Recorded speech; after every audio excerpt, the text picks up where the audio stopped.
Assalamualaikum, selamat siang. Selamat datang di mata kuliah MK2 Pemasaran dan Merek. Sekarang yang akan kita bahas adalah nilai pelanggan dan orientasi pasar.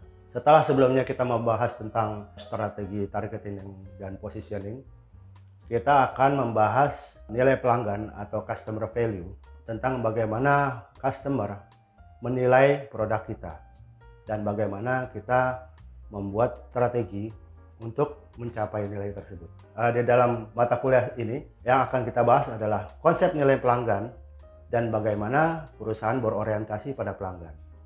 Kemudian pada tahap yang kedua adalah kita akan membahas tentang strategi pemasaran berorientasi pada konsumen. Nilai pelanggan itu apa sih? Nilai pelanggan atau customer value itu adalah persepsi. Ingat, ini adalah persepsi, bukan real ya.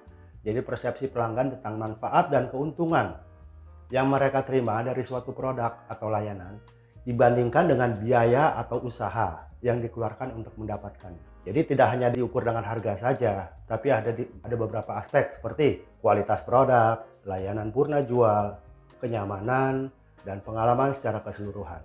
Ya, seperti yang tadi dibilang adalah nilai pelanggan itu perbandingan antara manfaat yang diterima seperti kualitas, kemudahan penggunaan, dan pengalaman positif, dan biaya yang dikeluarkan. Biaya itu mencakup harganya, biaya waktu, dan biaya usaha.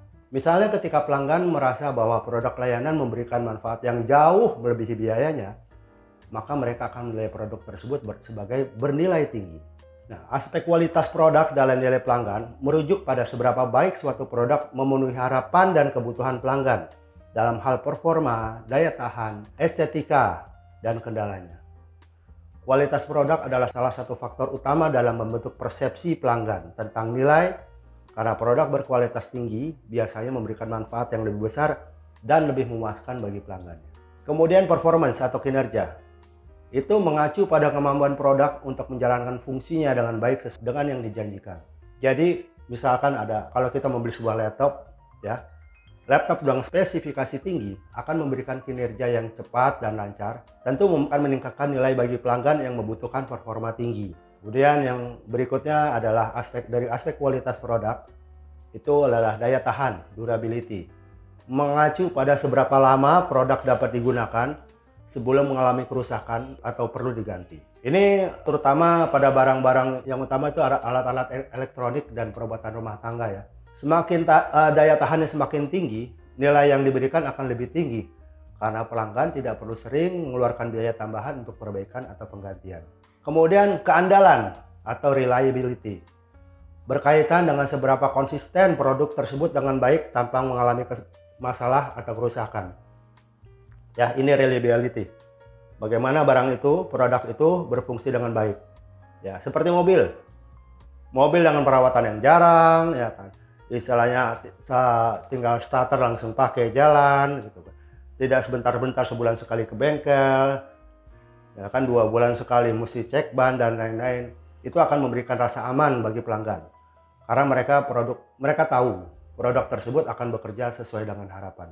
Kemudian aspek kualitas yang berikutnya adalah fitur atau features. Itu adalah atribut-atribut atau keunggulan tambahan yang ada pada produk. Kita ambil contoh ponsel dengan berbagai fiturnya. Misalkan kamera berkualitas tinggi ya, pengisian daya cepat dan keamanan biometrik itu akan menawarkan nilai lebih tinggi bagi pelanggan yang mencari kemampuan ekstra di samping fungsi utamanya. Ingat ya, bagi pelanggan yang mencari kemampuan ekstra, jadi kalau yang tidak memerlukan itu mungkin mereka tidak akan terlalu peduli terhadap fitur ini. Kemudian aspek kualitas berikutnya adalah kesesuaian dengan spesifikasi atau conformance to specifications. Produk berkualitas tinggi harus sesuai dengan spesifikasi atau standar yang telah ditentukan. Banyak macam-macam standar dalam dunia industri. Kita ambil contoh yang sederhana aja, misalkan produk pakaian. Kalau di sini pakaian ini mencantumkan 100% katun, maka pelanggan berharap bahan tersebut benar-benar katun, bukan dari campuran lain-lain, polyester dan lain-lain. Nah, aspek berikutnya adalah estetika atau aesthetics. Merujuk pada aspek visual atau tampilan produk yang menarik seperti desain, warna, bentuk, dan lain-lain. Kita contohkan lagi pada handphone, ya kan? Handphone dengan visual yang bagus, ya desain yang keren gitu kan, atau mobil gitu. mobil dengan warna yang eye-catching, bentuk yang modern, itu akan meningkatkan daya tarik produk tersebut di mata pelanggan yang peduli pada estetika. Aspek kualitas berikutnya yang perlu diperhatikan adalah serviceability atau kemudahan perawatan. Produk yang mudah untuk dirawat atau diperbaiki akan meningkatkan nilai bagi pelanggan. Karena ini membantu memperpanjang umur pakai produk tanpa biaya tambahan yang tinggi. Nah, contoh yang di sini peralatan dapur, kayak rice cooker, kulkas, dan lain-lain. Peralatan dapur dengan suku cadang yang mudah ditemukan dan perawatan yang sederhana akan lebih bernilai di mata pelanggan.